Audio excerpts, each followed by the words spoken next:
தூத்துக்குடி ஐயனடைப்பு சிவசக்தி நகரை சேர்ந்தவர் தான் ஜெயின் உலாபின். அவருடைய மனைவி ஆஷா பைரோஸ். இவங்களுக்கு 44 வயதாகுது.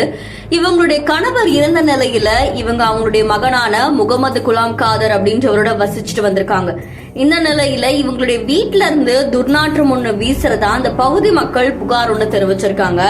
சிப்காட் காவல் நிலையத்துக்கு தகவல் அளிச்சிருக்காங்க. தகவலின் பெயர்ல inspector Mohanraj, sub inspector Sivakumar, அதுக்கப்புறமா அங்க இருந்த போலீசார் சம்பவ இடத்துக்கு விரைஞ்சு வந்து முகமது குலாம் காதர் கிட்ட விசாரணை நடத்தியிருக்காங்க.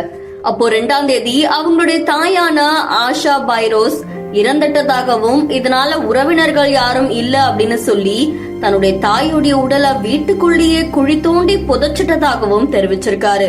இந்த சம்பவம் தொடர்பா போலீசார் வழக்கு பதிவு செஞ்சு விசாரணை மேற்கொண்டு வராங்க அப்படின்னு சொல்லப்படுது. புதைக்கப்பட்ட ஆஷா பைரோஸுடைய உடல் தோண்டப்பட்டு பிரேத பரிசோதனைக்காக அனுப்பப்பட்டிருக்கு. இந்த நிலையில நெல்லையிலிருந்து இதற்காக மருத்துவர்களும் வரவழைக்கப்பட்டிருக்காங்க. ஆஷா பைரோஸ் கொலை செய்யப்பட்டாரா இல்ல இயற்கை மரணம் எய்தினாரா அப்படின்னு சொல்லி பிரேத பரிசோதனைக்கு அப்புறம் தெரிய வரும் அப்படின்னு சொல்லப்பட்டிருக்கு. இந்த சம்பவம் அந்த பகுதியில் பெரும் பரபரப்பையும் அதிர்ச்சியையும் ஏற்படுத்தியிருக்கு.